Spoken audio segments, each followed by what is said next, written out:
Magna બાયરમાંથી concealer use કરીશ તો હું આ બે શેડ મિક્સ કરીશ. ઓકે, મીડિયમ ડીપ પેલેટ છે. હવે હું એને પ્રોપર જ્યાં પણ ફેસ પર અનઇવન ટોન હશે ત્યાં શું કરીશ, એને ટેપ ટેપ કરીને એપ્લાય કરીશ.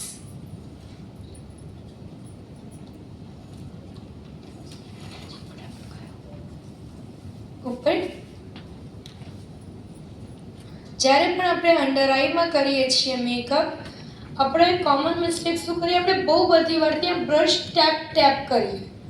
હવે જ્યારે તમે એપ્લિકેશનમાં બહુ બધી વાર ટેપ ટેપ કરશો તો ત્યાંના જે સેલ્સ છે શું થઈ જશે, વધારે એક્ટિવ થઈ જશે. તો જે લાઇન્સ નોર્મલ દેખાતી હશે એની કરતાં પણ ડબલ દેખાશે. એટલે મેક શ્યોર જ્યારે પણ તમે અંડર આઈમાં મેકઅપ કરો છો કરજો, તમારું એપ્લિકેશન એકદમ સોફ્ટ અને ક્વિક હોવું જોઈએ.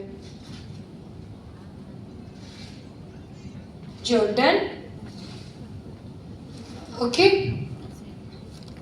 હવે જ્યાં પણ પ્રોબ્લેમ્સ છે ત્યાં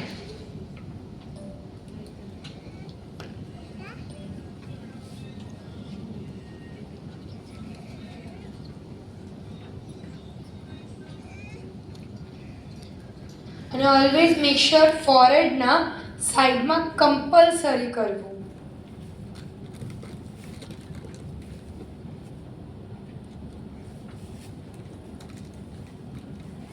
ઓકે, કન્સીલરિંગ ડન.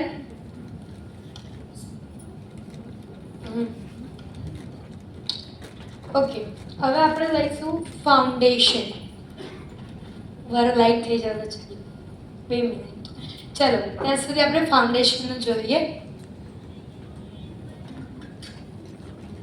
આપણે શું જોઈએ કે કોઈ પણ આ સરસ લાગ્યું.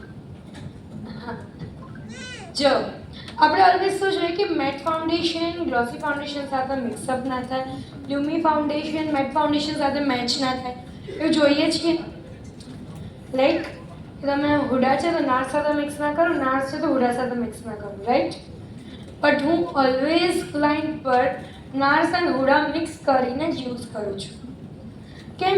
નાર્સ હું નેચરલ ફાઉન્ડેશન છે અને હુડા કેવું છે, કવરેજ ફાઉન્ડેશન છે, રાઈટ? પણ હું બધાથી વધારે રેશિયો શેનો રાખીશ, નાર્સનો, અને હુડા થોડુંક જ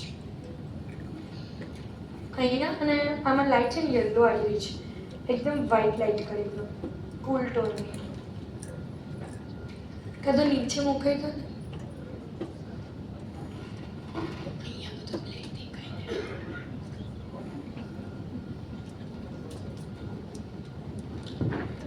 સેટ કરી દો, નહીં પર લઈ દો, લુકરાટ